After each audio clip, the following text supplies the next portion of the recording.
Many ask, how can the Transnistrian situation now be resolved? Can political settlement be found without reigniting the frozen conflict? And what lies ahead for those on both banks of the Dniester?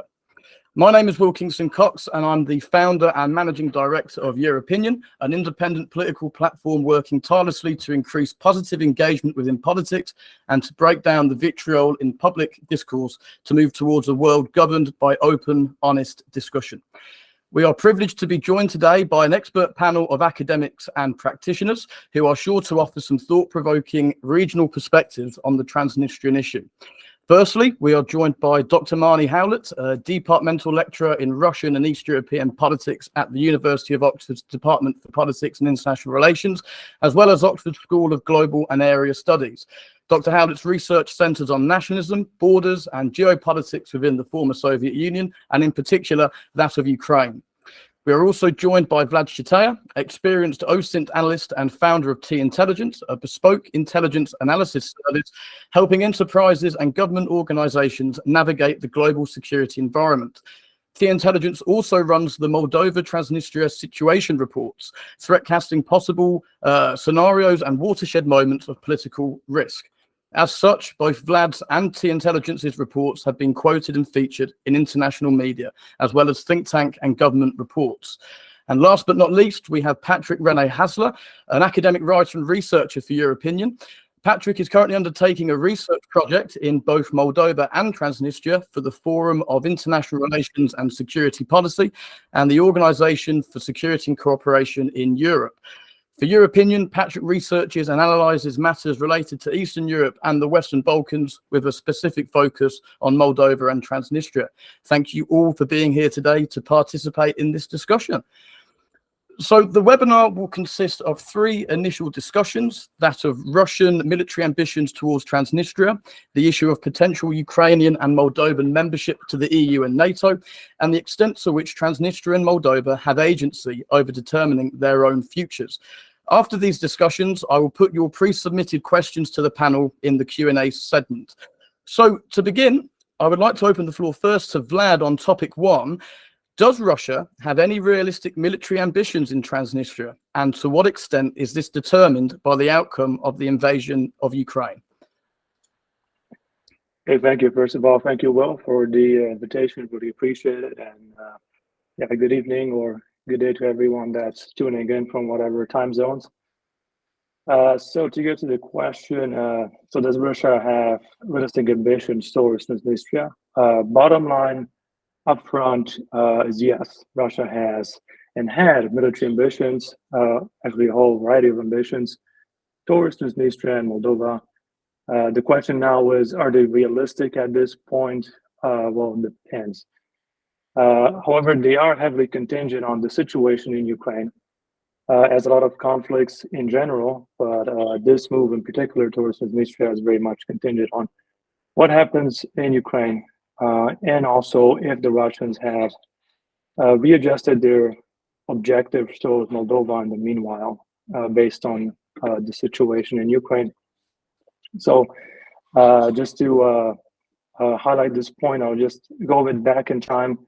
In 2022, in February, when Russia launched its invasion in Ukraine, and since then we know that Transnistria was actually an objective of that campaign. Probably not a primary objective, but a secondary one. It was at least the secondary objective of the Southwestern operational direction. So that was the breakout out of Crimea, of the Southern Military District, heading towards Kherson, and targeting Odessa, side of a variety of other Russian assets. And as part of that campaign would have involved to some degree a connection or a link up with Transnistria to form a land bridge. Now it's unclear how that would have actually happened if the operational group of Russian forces in Transnistria would have crossed the border into Ukraine and joined the notional, let's say, hypothetical siege of Odessa, or if the Russians in their overly optimistic projections would have thought that they would be done with Odessa soon, and then they could march towards Transnistria and join forces in the breakaway region. It's a bit unclear. However, what is obviously these points are fantasies right now, right? Seeing how Russia has conducted its campaign in Ukraine, it's very clear that that ambition towards Transnistria forming a land bridge was just one of many initial and very faulty Russian key assumptions about how they can go about this campaign, and just underlining, but just a symptom of their overblown expectations and war optimism in general. However, does this beg the question if the intention still exists? And most likely, yes, but military action is unlikely at this point. It is very heavily constrained of what's happening in Ukraine with the Russian military. And this brings me actually to a Tradcast the intelligence has produced in spring last year, where we actually looked at some of the pathways of military aggression towards Moldova, or more specifically towards the link up with Transnistria. And we looked at three, let's say, scenarios, the threat scenarios. One was a reattempted land bridge, an air assault on Tiraspol, and an amphibious landing in Buchak. And Buchak is a region in southern Odessa Oblast. Consists of 3 rayons right south of Moldova towards the Black Sea. So many people were speculating or were afraid that that region might be targeted by a Russian amphibious operation. So we looked at all options, at least broadly, and our conclusions were that all of those pathways were unrealistic and unlikely to happen for a variety of reasons. First and foremost, you have Odessa. There's no way around it. You have Odessa in the middle if they want to make a move with Transnistria, and Odessa just happens to be one of the most well-defended oblasts in Ukraine. Specifically from an air defense perspective, it has a multi-layer air defense network, S-300s, IRIS-T, Gepards, and a heavy man-portable air defense density. So that would not be an easy job for any air assault. Then you have the Northwestern Black Sea Fleet that is heavily mined, and thanks to Ukrainian coastal batteries and unmanned surface vessels, it is clearly operationally denied to the Black Sea Fleet of the Russian Navy. So that's also not a viable vector of attack. All that the Russians are left with is a ground offensive, but again, their situation in the Dnipro area of operations, specifically in Kherson, if you look at the war map, is not conducted to an offensive in depth. Instead, actually, the Ukrainians have the initiative in the area, and the Russians are clearly on the defense in Kherson. So even if notionally, theoretically, hypothetically, the Russians would achieve any form of breakout in the Dnipro, the geographical obstacles in terms of rivers that they would have to cross, and crossing like an attempted opposed river crossing is probably one of the most difficult military operations that one can endeavor. So I don't really see that happening anytime soon. And in general, the ultimate argument is also the lack of force availability on the Russian side. Russian military is heavily treated, and specifically the units that would be tasked with prosecuting and spearheading such operations, such as the VDV, the assault forces, or the Marines, are one of the most treated units in the entire Russian military. So it's overall part of a broader problem of the Russian military of being overstretched on the front line of Ukraine, treated, and in no condition to move towards Transnistria, even if they wanted to. However, I would caveat by saying this projection is not necessarily for the long term. Conditions can change, and that's where the Ukraine situation is the most deterministic, because whatever happens with the Russian invasion of Ukraine will decide the fate of Transnistria and Moldova in the long term. Obviously, if Russia wins, there would be a clear political signal towards Putin and his regime that Russia can prosecute such forms of aggression, and it can do it without being actually opposed in any meaningful way by the international community. In military speaking, Russia would simply be in a military position to swallow Moldova and connect with Transnistria however it prefers to. Of course, the Russian victory in Ukraine is actually unlikely, and how that would look could take various forms. However, in the worst case scenario, or the best case scenario from the Kremlin perspective, that they would have achieved a success also in the southwest and throughout the country, then they would have had a clear pathway to connect, link up with Transnistria, and then Moldova would have been a question of when, not of if. So I've tried to give a broad coverage of like the military angle on this. But when we're speaking about Russian ambition in Transnistria, of course, we have a wide variety of non-military pathways and tools that we can look at, and that primarily involves the Russian assets in Transnistria are always conductive, always spearheading Russian national interests, and are constantly working to erode Moldovan sovereignty and the statehood. So in that way, the Russian ambitions towards Transnistria are ever present and constant, and have not been significantly interfered in the meanwhile in any way. But I'm very curious to hear what the others have to say about this. Brilliant. Yeah, I'll open the floor now to either Patrick or Marnie, whoever would like to go first. I would say ladies first. So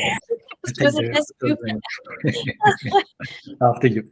I mean, well, I'm going to change the topic a little bit and speak more about the EU and EU membership and what this means.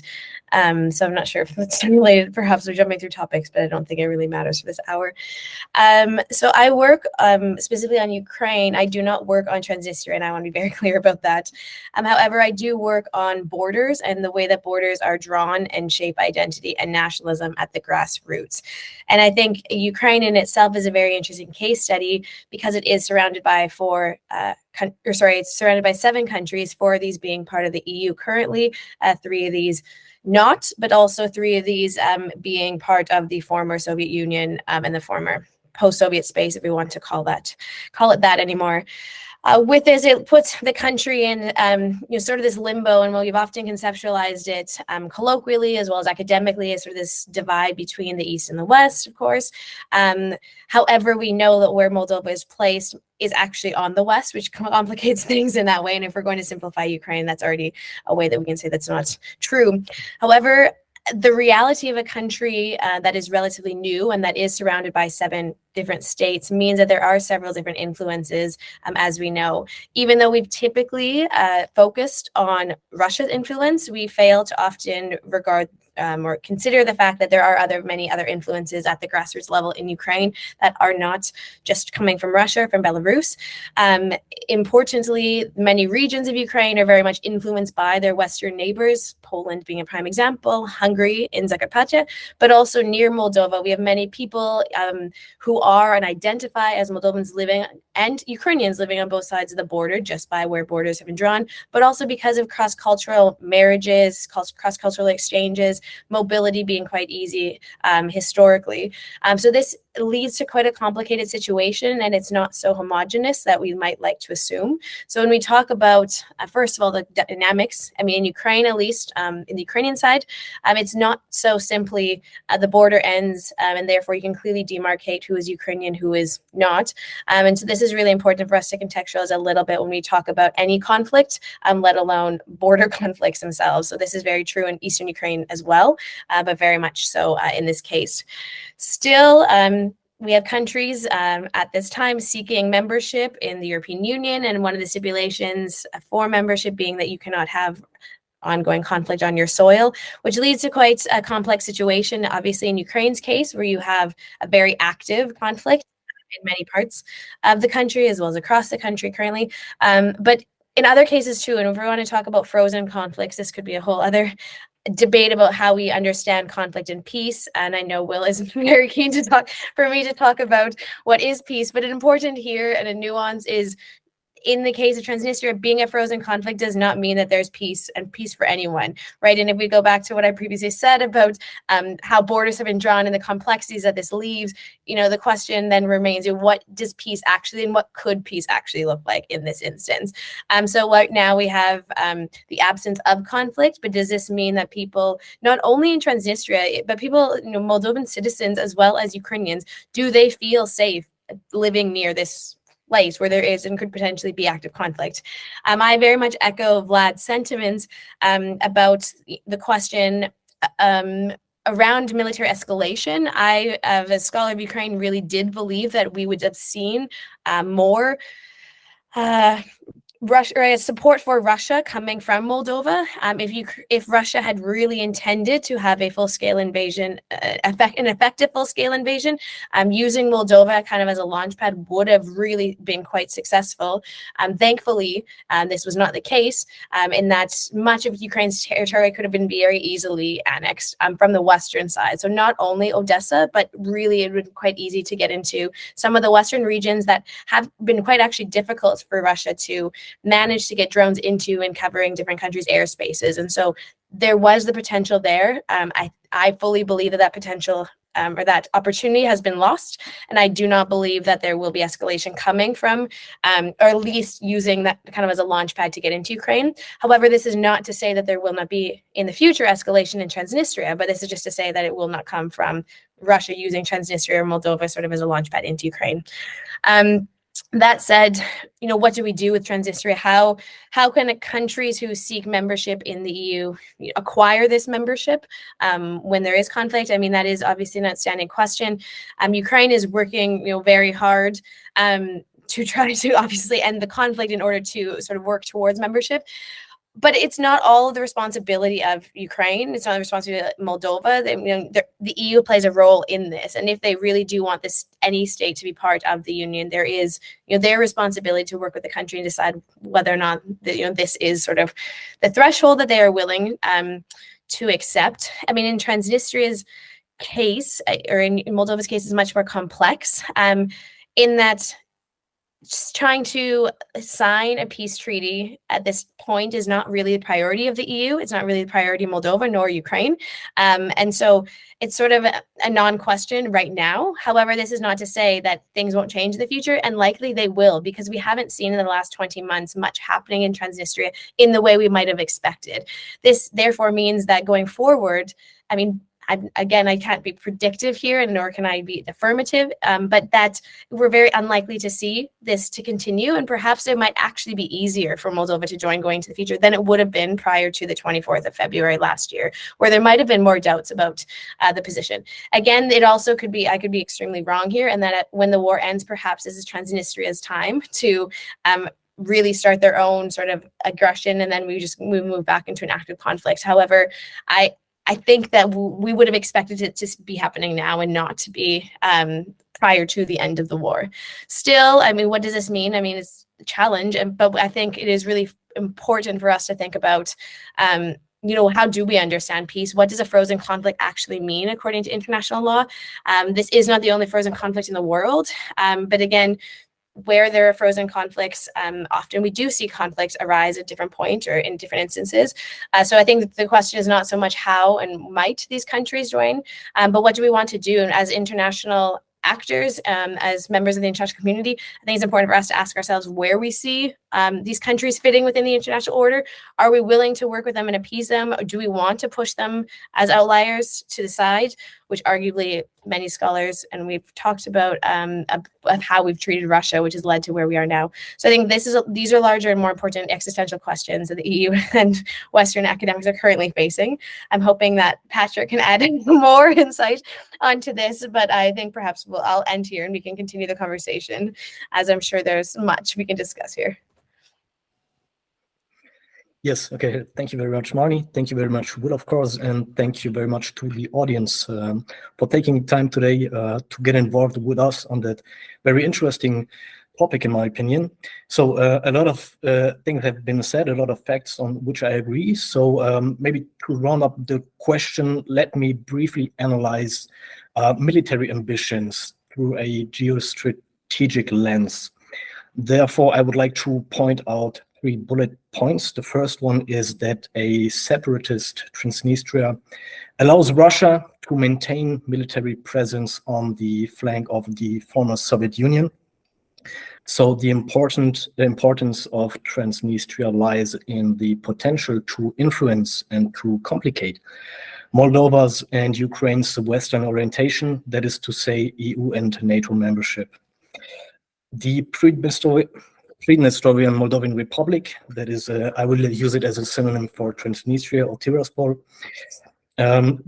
without the military component, is of limited value, I would say, for the Kremlin, even if it would be integrated into the Russian Federation.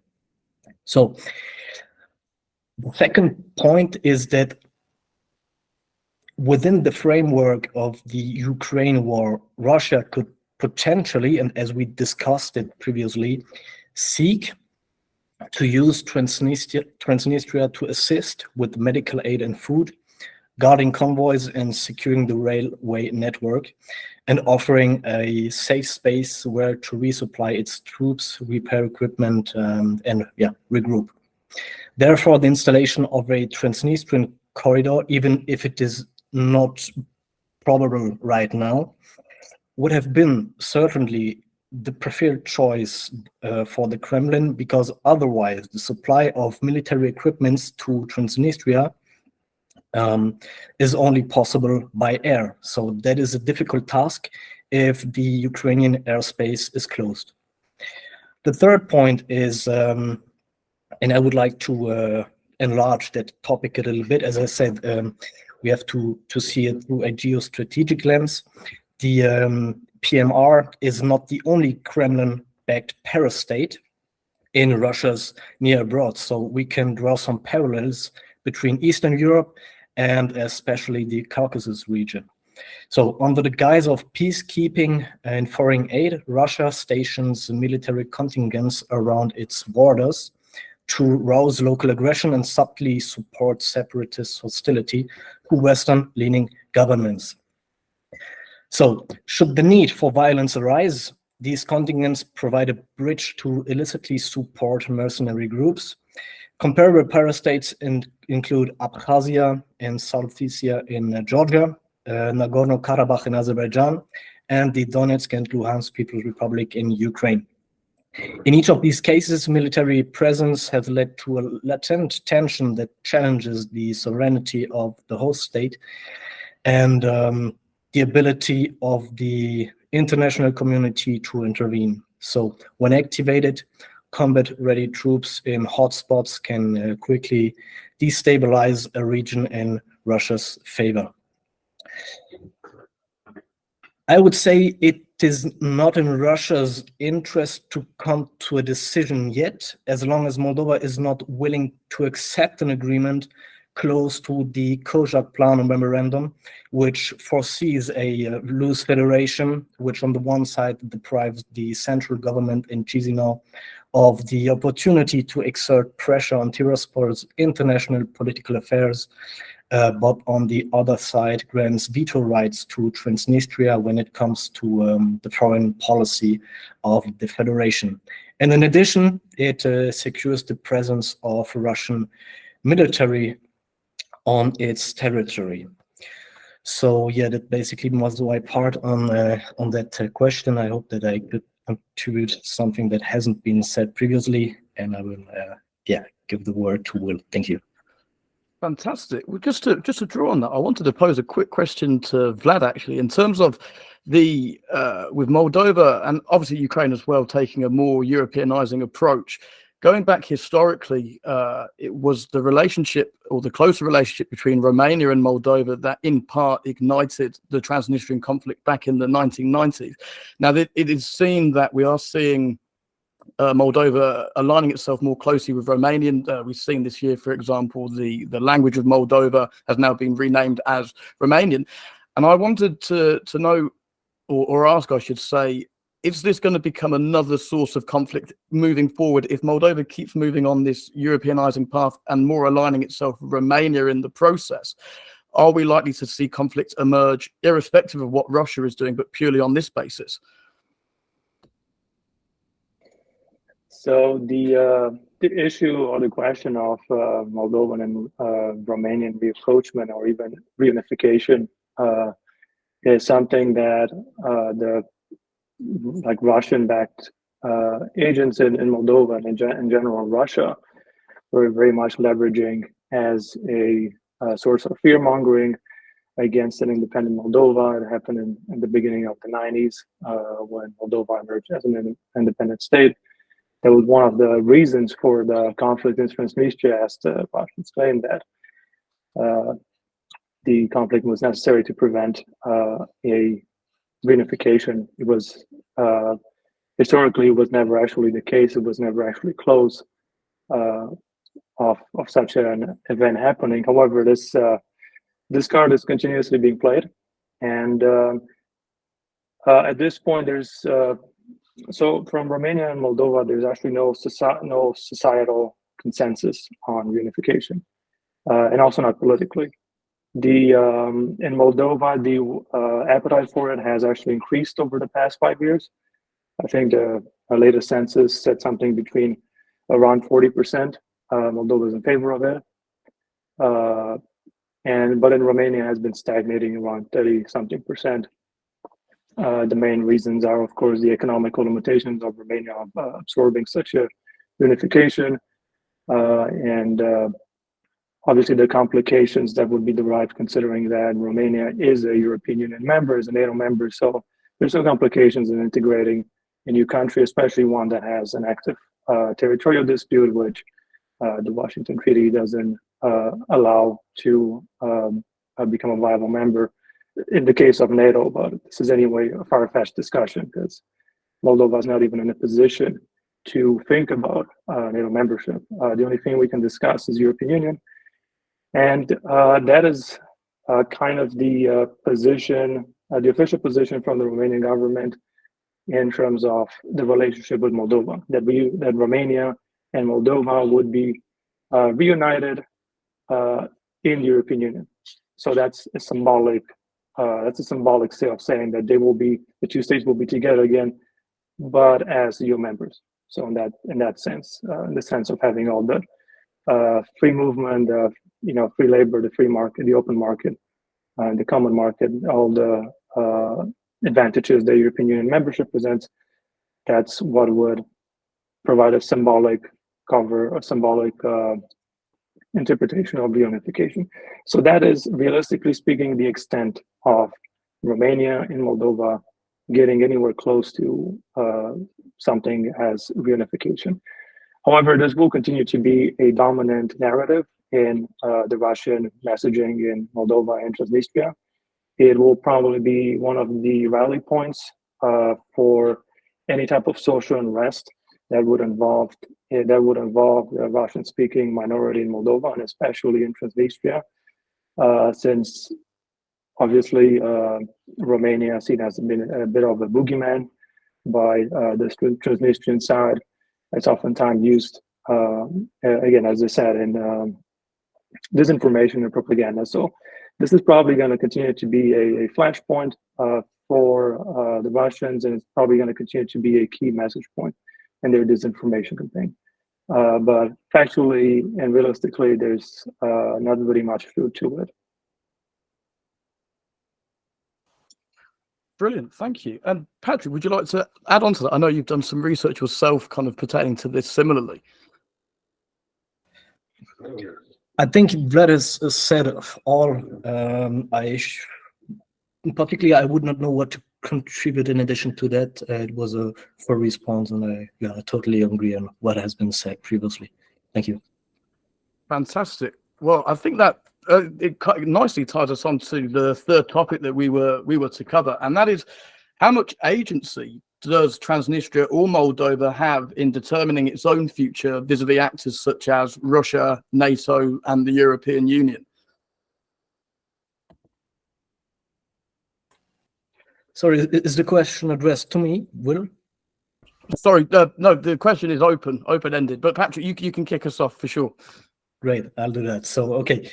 In order to answer that question, I would like to take into account the cultural topography framework that hopefully helps us to understand the circumstances under which Russian military has been legitimized in the region. So Russia's military presence is at least partially justified by the fear of the Transnistrian people, and here especially Russian-speaking inhabitants, being suppressed by the Moldovan government in case Transnistria would be annexed by Moldova without having certain rights and a certain degree of autonomy guaranteed.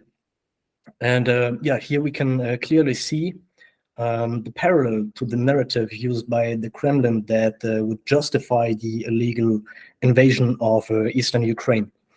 So in order to understand the ongoing presence of Russian military troops in Transnistria, we have to take into account local culture and factors and include, as I said, the cultural topography framework as a structured analytical tool to understand the different point of views of the parties involved.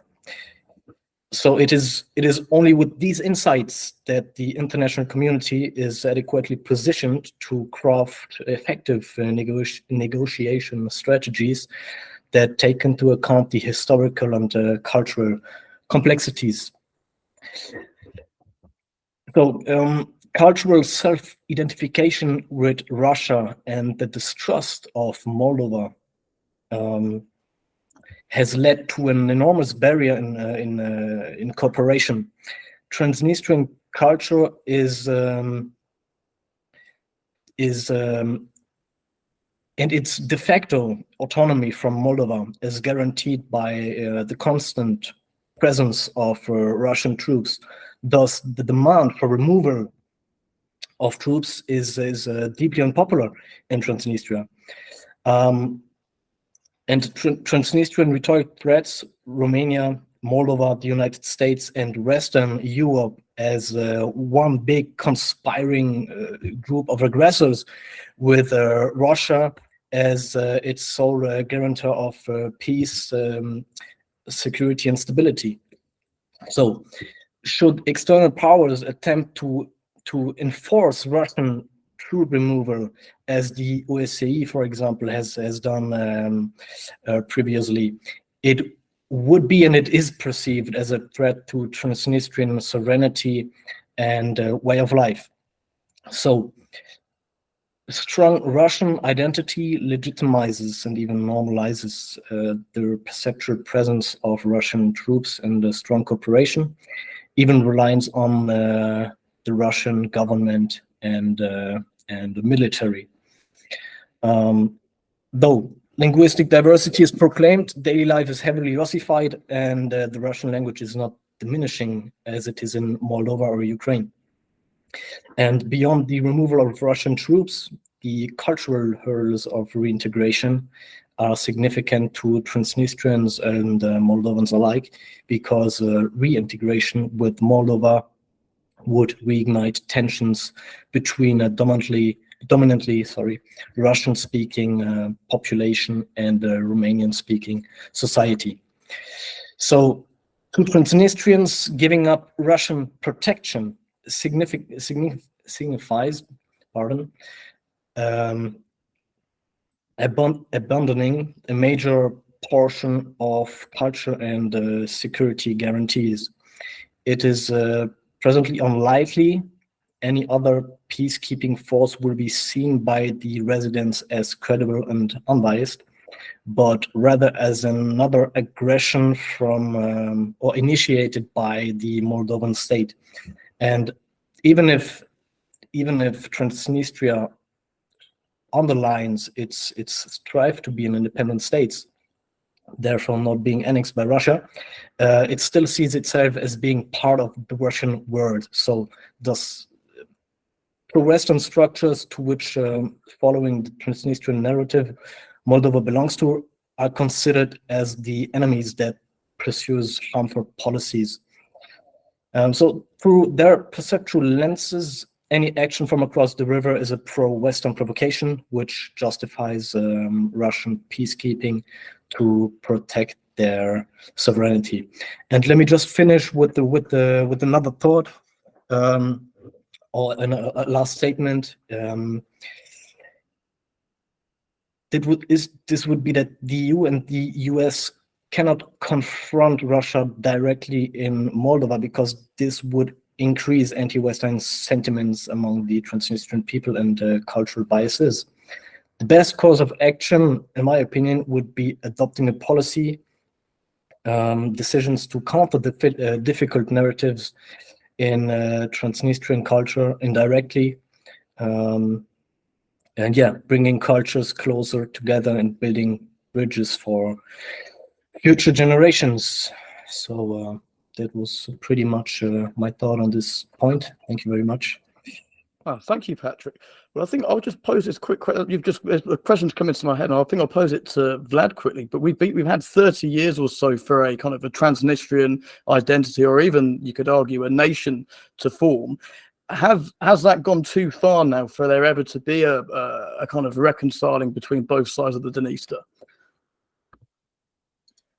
Well, I think Marnie would be in a better position to answer that, but my take on it is that the two societies are Moldovan and then the Transnistrian society in their full diversity are in a very clear opposition. The Transnistrians, as Patrick said, are they see themselves as part of the Ruski Mir, right, the Russian mold, and the Moldovans, they're kind of figuring it out after a couple of decades of democracy and of not a full-fledged democracy, not for all of these decades, but after several decades of independence, they are slowly trying to rekindle their national identity in a post-Soviet context. Obviously, the trend is going, let's say, going back to the roots. So going back to the Romanian connection, Romanian language, the common ties with Romania and all that. But of course, there's also at this point, a strong Russian component in their society. And not only, there's also a Gagauz component, which should not be ignored. I mean, they have an autonomous territorial unit. They do play a significant role in, let's say, the internal dynamics of Moldovan national security, and also of society and politics. And of course, there's also a plethora of other minorities that are represented in small numbers in Moldova. So while the Transnistrian position is very clear, we're part of the Russian culture. The Moldovan one is, it's more and more we want to be part of the European family. We're seeing ourselves as a European country, as a European nation. There is an awakening in that sense, and they're also recognizing or rather, they're now in a position where they can flash out a bit more. They can emphasize a bit more their Romanian lineage, and in that way restore Moldovan identity. And unfortunately, the way this dynamic is unfolding, as I said, the Russian Russia is seeing it as a clear attack against the Russian mold in Moldova, right? You basically cannot have, from their opinion, it is a threat to their security if the Moldovans are inching towards Europe, towards Romania, and leaving the Russian-speaking speakers behind in Transnistria. So there's a clear dynamic of antagonism in this development. So the short version of the answer is that I do think that these dynamics are heading towards a not necessarily collision course, but they're definitely not converging. They're not making for harmony in that way, but Moldova has the right and the freedom to pursue its own path, and should, from a democratic point of view. Brilliant. No, thank you for that, Vlad. Now, Marnie, if you want to interject before we move on to the Q&A session, I'll open the floor to yourself. Yeah, sure. I just wanted to I'm not speaking directly or specifically about Moldovan identity per se and the growth of it, and perhaps in the last 30 years, because I can't speak on that, but just I guess a reminder, and when we think about the region itself and not just the country of Moldova, but all former Soviet states, just realizing that we're only 30 plus years right after independence, and often we approach these countries, in that they should be a homogenous, very unified nation state, and often forgetting that there's been many different empires, imperial powers, administrations controlling them and seeking to control their lands over a very, very long period of time. And these have left significant legacies, at the grassroots, which has made it very, very complicated. And just as Vlad mentioned, right, there is this very strong Russification that was in place in all of these countries, and it really has left these deep root legacies. And while it's often politicized, and especially within political science, but even within rhetoric right now, within the case of Ukraine, we draw on this and assume that because someone speaks Russian or is ethnically Russian, they are therefore politically aligned with the Russian state, which is not true at all. But also the reality is that these people lived under the Russian Empire, and then they lived under the Soviet Union for 70 plus years. This is very hard to change. The languages you spoke at home, the culture that you grew up participating in because your own culture was suppressed or oppressed, or your family members were sent to exile. And so often we forget to put this in within a larger historical context, and we hope and we want these countries to be strong and independent, at least within their national identity. And this has been a major critique, or at least the conversation around Ukraine about why isn't Ukraine or why has Ukraine been so influenced by Russia, which is very similar to Moldova. Is just these influences really left deep-rooted legacies, and over time we will see them sort of disintegrate, if you will, but they are still very much felt, and these countries are very new. We can't compare them to Western liberal democratic states that have been independent for many years. I mean, Canada being a young democracy at 150 some years, but yet we assume that these countries should be at that same point, forgetting the fact that really 30 years is not very long, and many countries in Western Europe had growing pains, if you will, before they were really able to establish their own identities. And so we see this in Moldova, we see this in Ukraine, and arguably have since, say, perhaps 2004. We've seen it, the growth of the nation, if you will, in other countries. Lithuania, perhaps, is an example of where we've seen this much faster than in Ukraine or Moldova. But this is to say that these legacies will take time to fade. They're there, but it's often a misconception that just because someone is ethnically Russian or speaks Russian, that they are politically aligned. And I think this Moldova gives us a very interesting case, as we have, as Vlad said, people who really don't want to be part of Russia, and that they're culturally, linguistically, they're not speaking Russian, but yet they're living with people who want to be. And this was the reality of the Soviet Union, strategically moving people around so that you mixed these populations. And we do still see this today, is that there are very few states in this region, let alone the world, that are homogenous. And so it's important to just kind of remember that when we talk about this, and when we talk about the growth of a nation, is that it will happen. It just will take a very long time, and it will never be a homogenous sort of nation state, if you will, because in the contemporary world, this doesn't exist, nor will it ever exist again. So I'll just sort of leave it there and hand it over to you, Will, for questions. No, fantastic. No, thank you very much. Thank you, everyone. Thank you very much for those insights. That's absolutely fascinating, and it leads us very nicely onto this Q&A session. So I want to thank all those who have pre-submitted the questions for the panel. I think the best way is to obviously just get stuck right in. And the first question is for Vlad, and kind of going back to that conversation about Moldova and Romania. Someone asked, do you think that a union between the Republic of Moldova and Romania on a German model is possible in the near future? Okay, so in the near future, I don't think any type of scenario where Romania and Moldova could reunify in any form is possible. But for the sake of the exercise, I will say that looking at Moldova and Romania from the German lens, from the framework of the German reunification, is it doesn't really fit the mark, in the sense that Romania is not the wealthy or very developed country that could support such an integration. At least, I mean, even while Germany has struggled and still has its fair share of challenges in integrating with what was the East Germany, from a variety of reasons, from a variety of points of view, not just social and not just economic, but also social, political.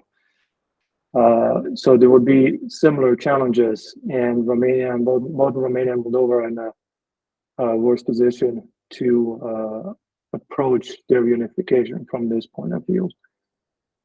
Having said that, I will have to default back to what I previously said, that the only realistic pathway is for a symbolic reunification under the European Union, in the sense that both countries remain independent countries, but they are under the, they're both members of the same European family, let's put it that way.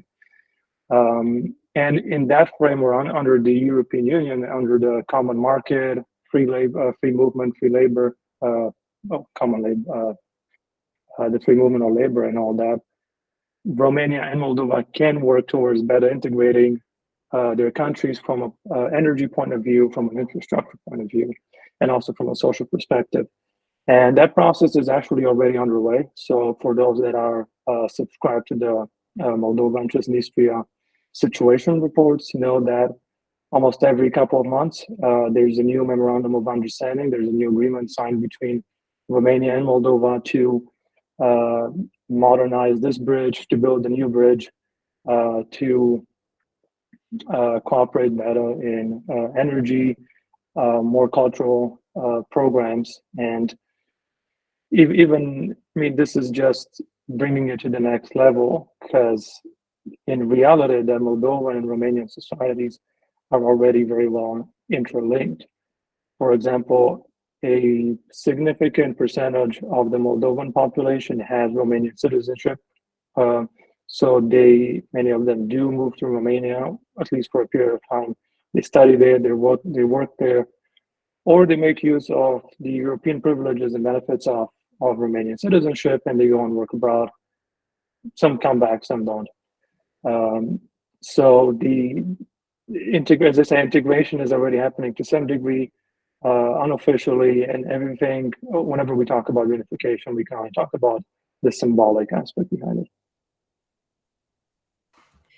I just wanted to jump in quickly and say there's some really interesting research that Eleanor Knott has done on this and about what it means to be a kin majority. So about Romanian holding passports in living in Moldova. It's quite an interesting research. So I definitely back up that point for sure.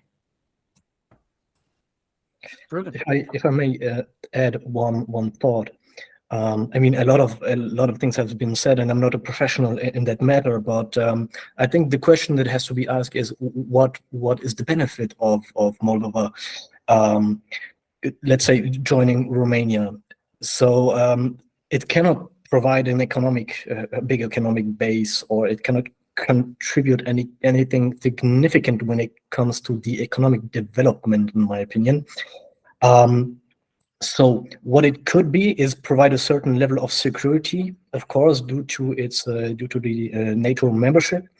And we can also see that Romania is partially, at least, interested in getting involved in Moldova's energy affairs, so to say. As I read previously, I think Romania is interested in buying up critical infrastructure. That's to say, the port of Giurgiu in the south of Moldova. So of course there is a certain, let's say, interest on bilateral cooperation or involvement, but on the other side we also have like linguistic disputes. It's maybe not a dispute, but it is still a question to be answered. So my knowledge is that Moldova, for example, tries to, let's say, separate in a certain way their Moldovan language from the Romanian one, even if both languages are from the same Romanian Romanistic family. Moldova tries to differentiate itself in that matter from Romania. So we have the willingness of cooperation on the one side, but also the strive to separate on the other side.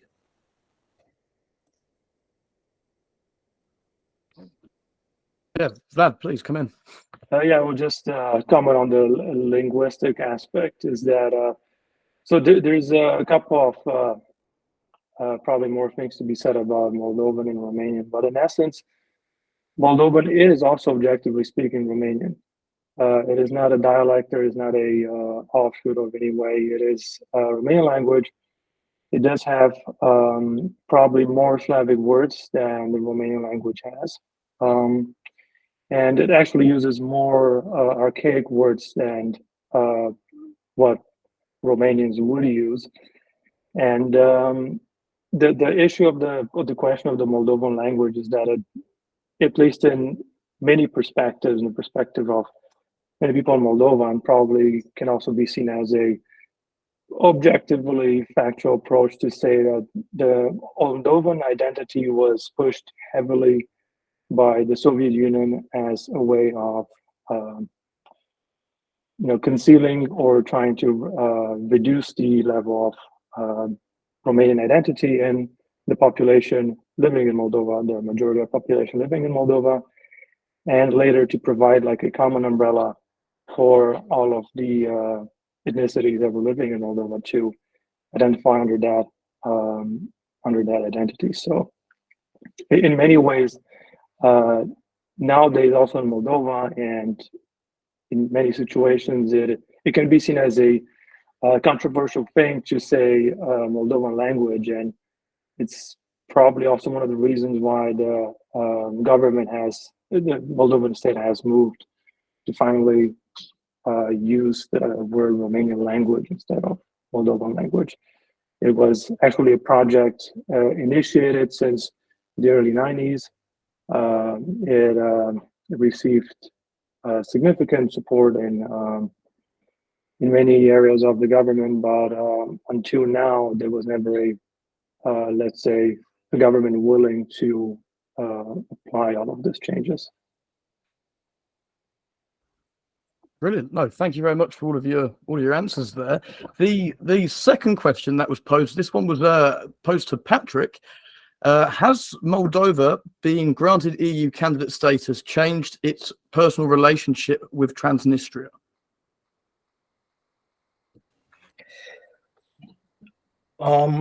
Yeah, I would say it has certainly not changed it in a positive way.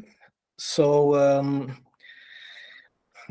as we discussed previously, every step that brings Moldova closer to the West is used by Russia and the Transnistrian authorities as means of propaganda to sharpen anti-Western rhetoric.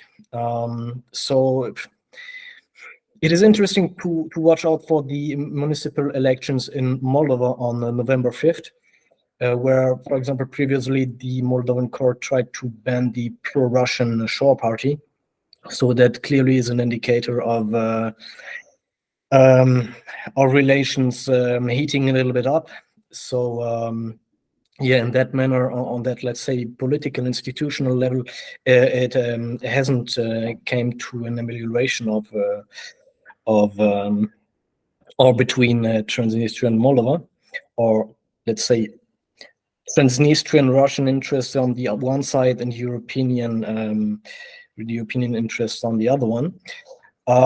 So what the EU brings to the table right now, or what they should bring to the table right now to calm down the situation, is the enhancing of conflict resolution and confidence building measures in the format of multilateral dialogues, including Russia, the EU, and also the OSCE. So furthermore, I think that an economic integration plan that is tailored around or towards the needs of the PMR could be an additional help, as well as cultural exchanges, for example, people-to-people contact and cooperation at various levels. And yeah, I don't think I have to tell the audience that all these measures sound good in theory, but are particularly complex and difficult to enforce. Oh, fantastic. Thank you very much. The third question is directed to Marnie. Someone has asked, what is Ukraine's influence, if any, upon Moldova? mean, it's a good question. I don't have the answer. Yeah, I don't know if the other two could actually speak more to that. I don't know. Yeah, I don't know what it is from the side of Moldova. In terms of foreign policy, I mean, Ukraine's foreign policy stance isn't really angled towards Moldova. So from that position, I mean, it's right now, especially, it's much more directed at Russia. And the EU, however, I'd be curious to know what it's like on the Moldovan side.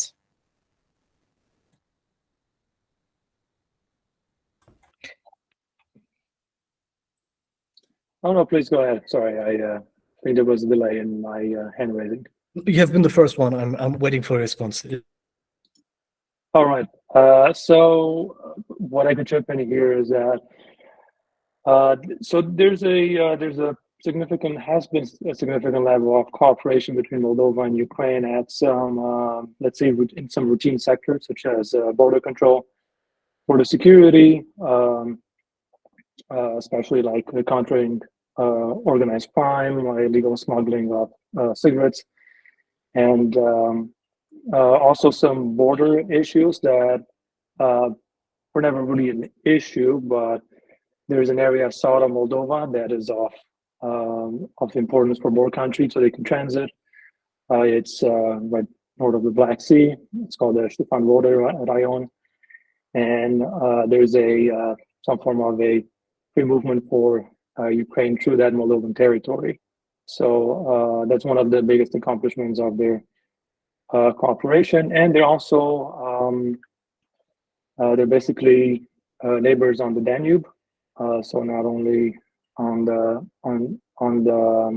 land, but also on the Danube. And Patrick mentioned the ports of Giurgiulești, where Moldova has a port under development and expansion. But I would say the area where the cooperation and also the mutual influence, or maybe Ukrainian influence on Moldova emerged was on the Transnistrian issue. As we know, starting with last year, Ukraine was increasingly anxious about a possible breakout of Russian forces from Transnistria, specifically from the operational group of Russian forces from Transnistria, which are in fact mostly local Russian speakers, commanded by a rotational corps of officers from Russia.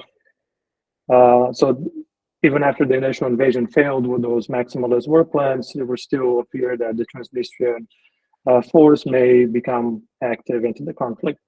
And they played a role in trying to fix Ukrainian forces in the west of the country ahead of some offensives, some forthcoming battles, such as the campaign for the Donbass from last summer. And in that context, Ukraine became increasingly active in discussions with Moldova about the Transnistrian situation. Obviously, Ukraine would have wanted to prevent an attack from the Transnistrian vector. So they wanted to be very closely aligned with the Moldovans on this level, that any attack, the Ukrainians will be forced to react. But they wanted to do it into an equitable way towards Chisinau, in the sense that they made it very clear, Zelensky made it clear, that there would be no unilateral operation, not without Moldova's accord, or not without Moldova being involved in such a move. So, and I would venture a guess or an assessment that cooperation between the Moldovan intelligence service and the intelligence service has actually increased significantly, especially on intelligence sharing on the situation in Transnistria, and also on the Russian plans on the Moldovan government. But also there's probably to some degree a readiness from the Ukrainian side to intervene against the Russian forces in Transnistria preemptively in the event that they will pose a threat to Transnistria. And I believe that in many ways skyrocketed security and military contacts between the two countries. So I think they're in a new dynamic, and as long as a pro-European government exists in Chisinau, this cooperation, I expect, will continue. if I may add another thought to this. So yeah, Vlad has said it previously.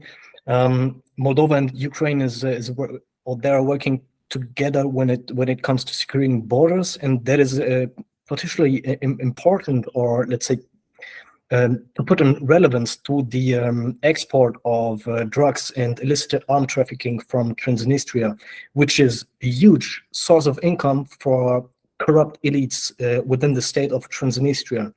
So if the borders are controlled more and more, the probability that the exportation of arms is getting less is increasing. So there is less money flowing into the country related to that subject. Another point where we have seen cooperation was within the framework of grain exports, for example. We have been witnessing that that Ukraine was looking for alternative export routes that, on the one side, start, or let's say, go from the Danube ports in Romania. And so they were discussing alternative trade routes also crossing Moldova. We have been seeing cooperation also when it comes to welcoming refugees from Ukraine. So Moldova and also Transnistria, we have to be fair on that topic, took a lot of Ukrainian refugees. And the last point is that even if it's not directly a bilateral cooperation, Moldova and Ukraine are working together in a certain way under the guide of, for example, NATO and the EU. There is, for example, and I have to look out for the exact pronunciation, the partnership staff element, where, for example, military functionaries of Moldova and also Ukraine are taking part in order to access the information flows of NATO military. So these are 4 components I wanted to add when it comes to the cooperation between Moldova and Ukraine. Brilliant. Thank you very much for those answers. We've got 2 questions left. The first one is to Vlad. How active is Putin's intelligence service in Transnistria and Moldova at present? Okay, an interesting question. But before that, I would just want to commend Patrick for the point he made about the grain cooperation. I think it's a very good angle, and it's bound to lay quite a good foundation for a continued Moldovan-Ukrainian relations. So I found that very, very important. So about Russian intelligence activity in Moldova. So it has always been significant, and it is still active. However, I think Moldova is at this point slightly, to some degree, deprioritized, but also caught on the backlog of priorities and operations that they have in their worksheet, specifically because the Russian intelligence, as Russian military, is overstrained with the war in Ukraine, and overall with all of the intelligence collection requirements coming from the general staff and from Russian government about Europe, US, everything that involves munition, arms supply, energy, sanctions, all that. But just to provide a full landscape of the situation, we're talking here about the Russian activity in Moldova is pretty robust. It relies on a network of people, a network of locals and foreign agents. So their strong suit is the recruited local assets. So here we're specifically talking about organized crime from different areas, but also specifically from the Gagos Autonomous Territory Unit, also from some Russian majority areas such as Buds, but also from the whole across the board from the Moldovan society. So, but specifically organized crime, that is a clear component of their network of local assets. Then you have some government agencies. The Russians most likely still have some assets within government agencies, maybe some that are not politically conditioned, but that have been working in some departments for a lot of years. However, that situation has been improved, and many of those Russian agents have been rooted out in the past years. And of course, then you have the Transnistrian element. So you have the Russian operational group of Russian forces in Transnistria, which is a source of also the intelligence collection. You have the Transnistrian Security Service, which is running its own rings and networks in Moldova.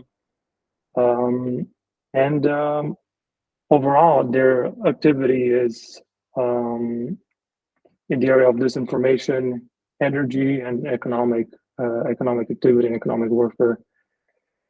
Aside from that, before I forget, is also, of course, the high value assets that are actually active in politics. So here we're talking about the oligarchs. We're talking about the old guard, such as Dodon and the former Moldovan president Igor Dodon, and the Socialist Party. Most recently, the Shore Party has emerged as a coalition of pro-Russian individuals, specifically with Ilan Shor as the poster boy of this movement. And then you, of course, have the foreign agents. So these are Russian citizens that are operating in Moldova for intelligence collection and covert action. And here you have many two categories, those that operate under official cover, so out of the Russian embassy in Chisinau. And probably some of you probably know about the antenna scandal recently. The Moldovan government discovered that the number of antennas has been multiplying on the rooftop of the Russian embassy in Chisinau. And as a result, Moldova has expelled, I believe, somewhere between, they basically reduced the number of Russian personnel at the embassy from 80 to 25. So that's a serious blow to Russia's overt collection, intelligence collection capabilities, and quite a serious component, since signals interception and communication interception that those antennas would have been conducting matter for Russian operations. And from press reports, we know that they've also been active in the elections, in the recent elections in Gagauzia, those antennas and the specialized GRU units that were deployed to operate them. And then you have agents without cover. And of course, this is where the situation is a bit more murky, because they may not have very clear standing, and they are kind of floaters, like they're floating under the radar, and you cannot have full control. You don't know exactly who they are.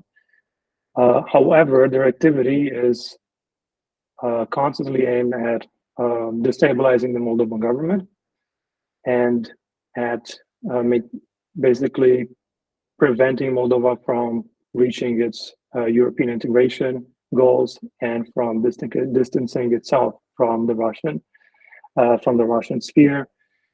And more concretely towards this objective, the Russians have had a number of scenarios that they were planning to implement in early 2022.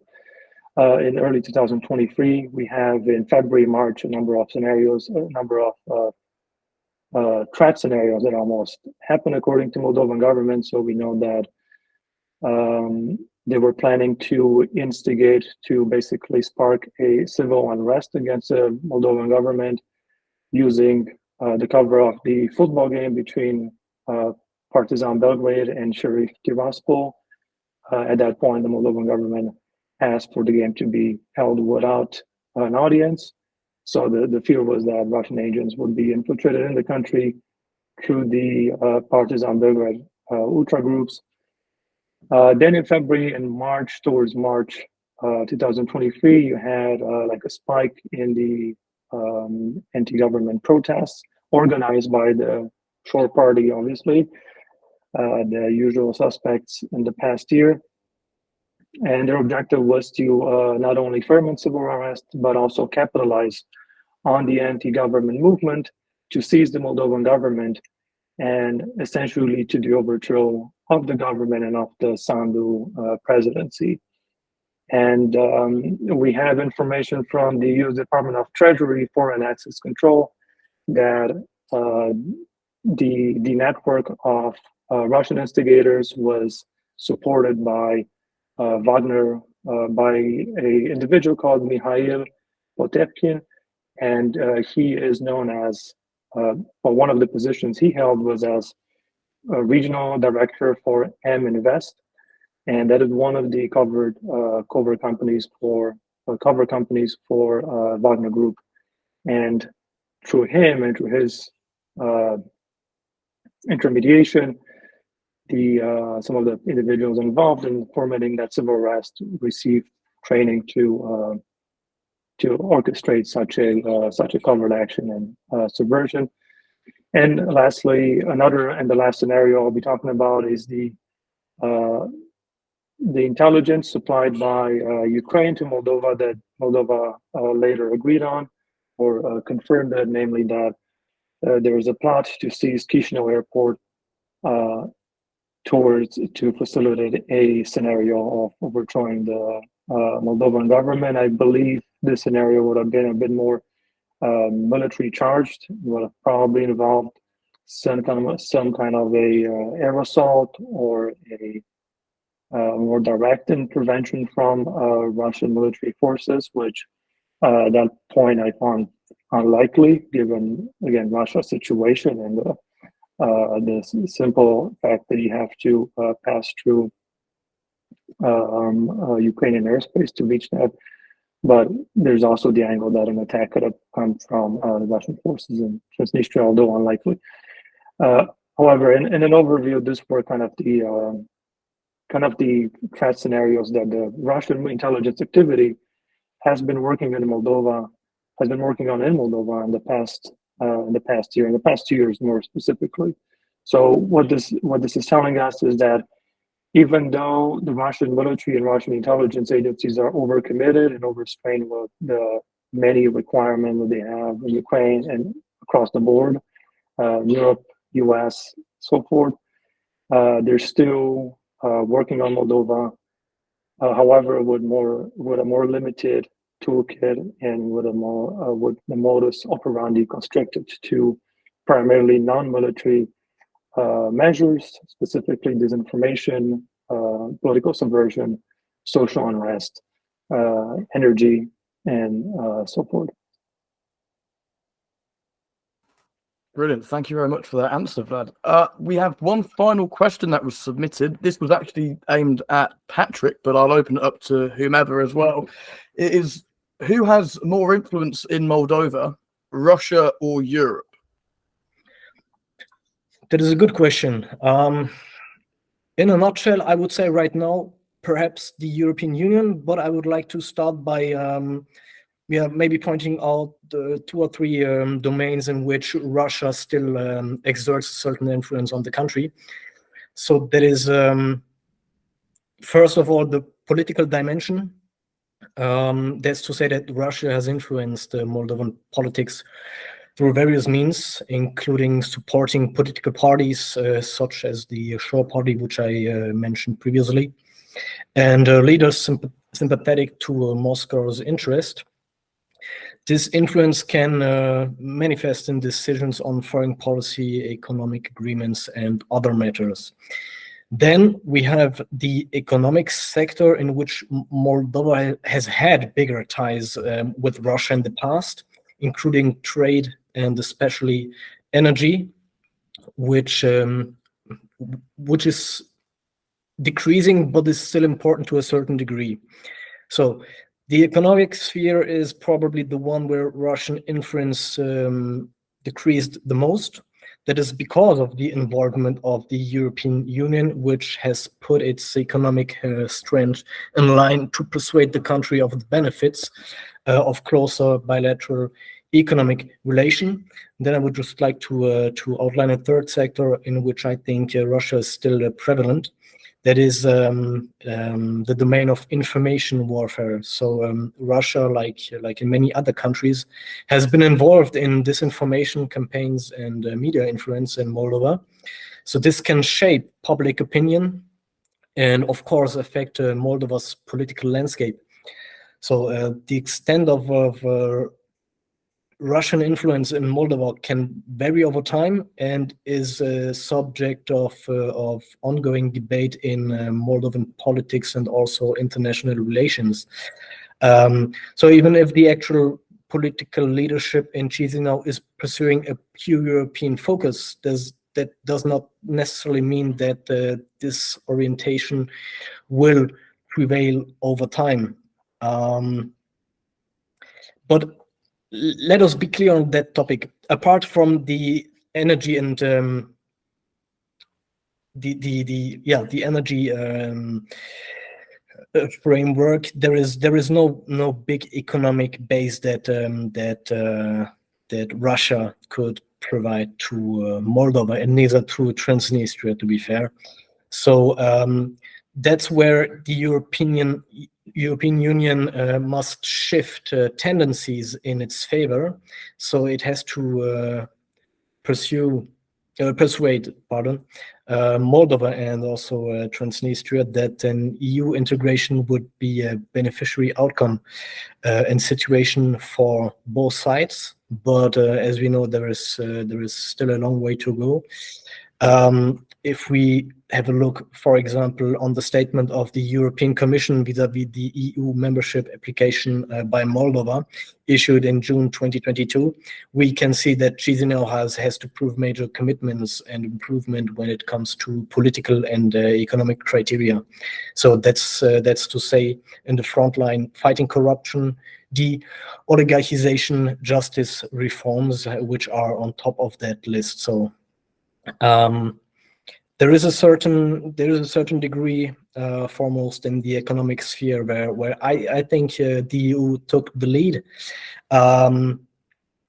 but we will have to see if that tendency will be maintained over time. So the first step has been made, but we have to be. We have to look on it through a critical lens, because these EU membership criteria are in a certain way, and especially here on the political level, not that easy to match up. Thank you, Patrick. Well, thank you to all the panel for those really insightful answers to those questions, and thank you obviously to all of those who posed the questions. Before we wrap up, I'd like to open the floor to the panel just for some concluding remarks, if they wish.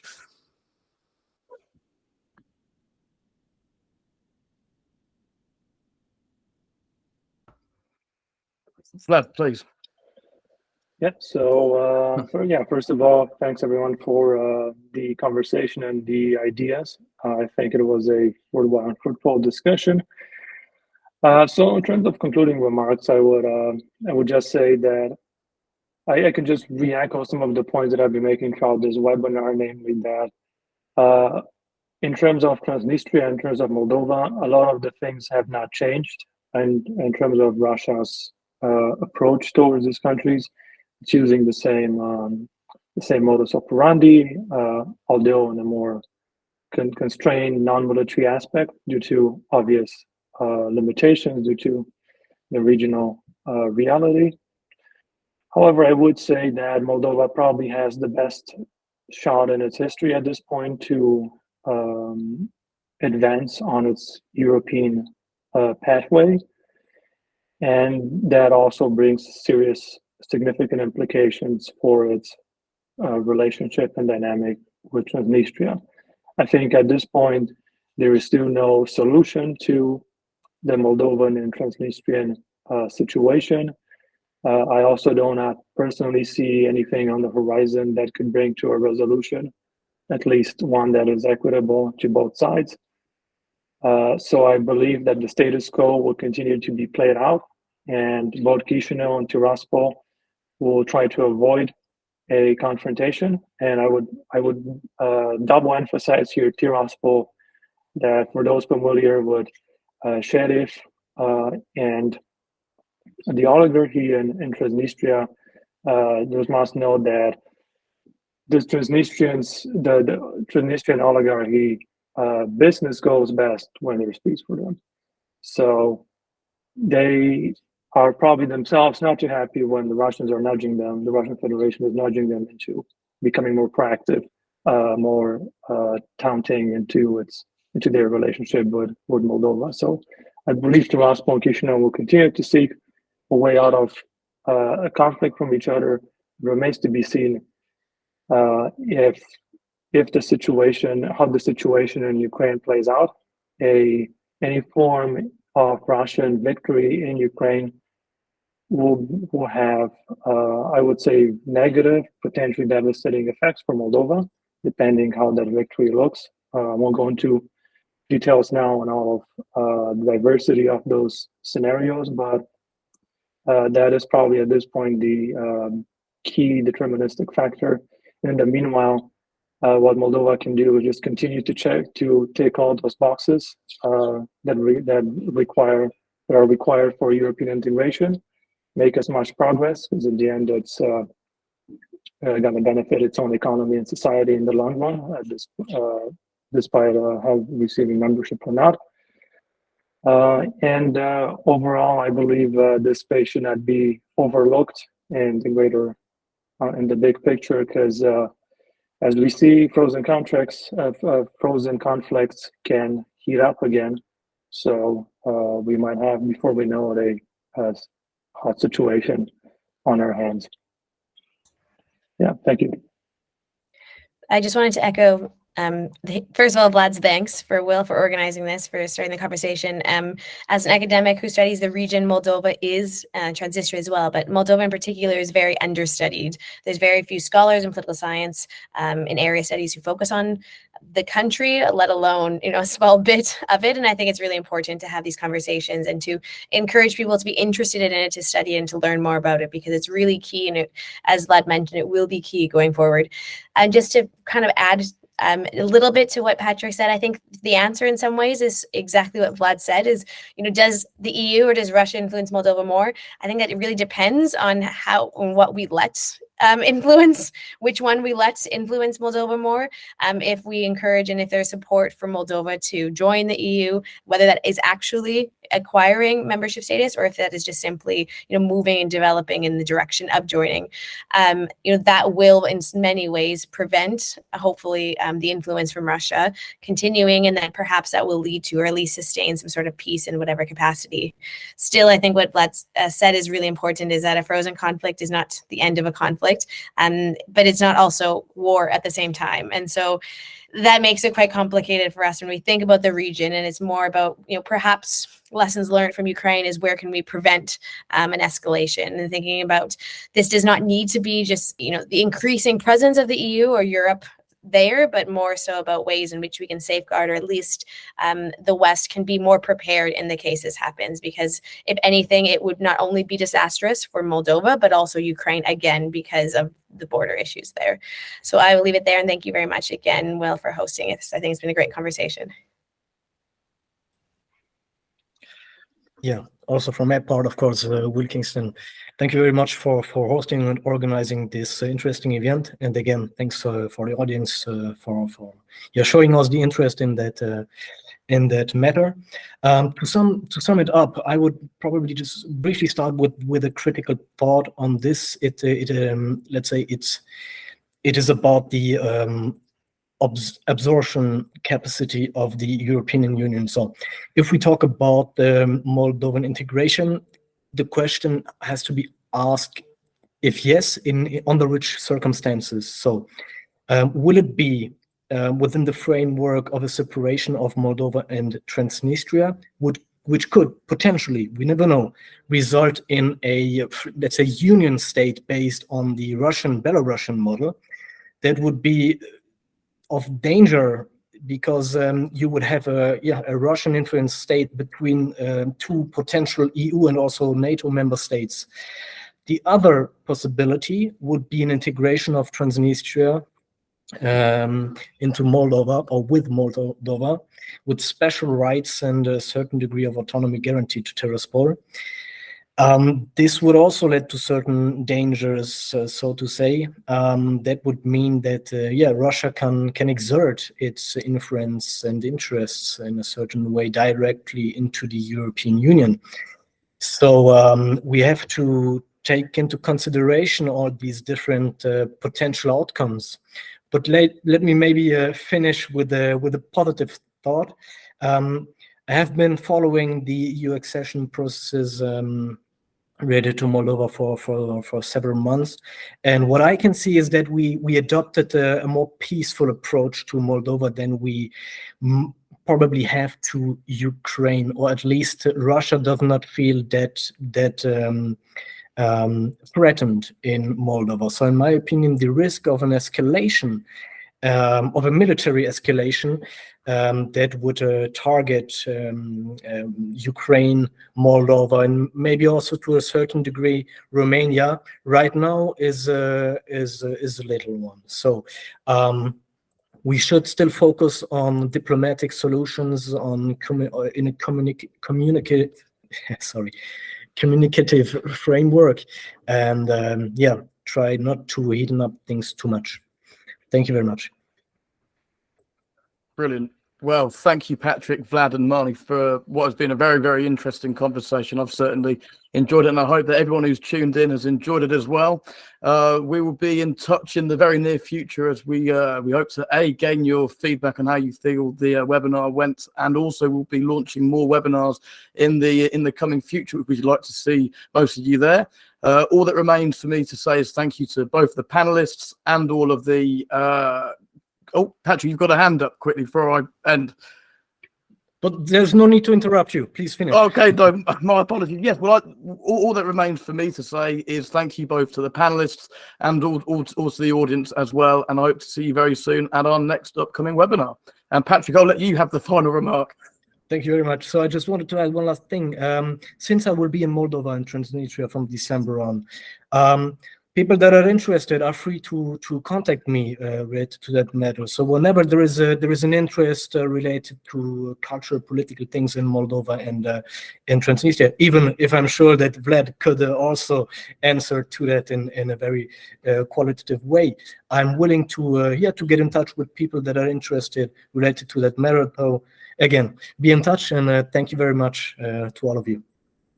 Brilliant. Yeah, what I'll do then on the when we send the feedback form out on the email, I'll make sure to include Patrick's contact details if you do want to take up that very exciting opportunity.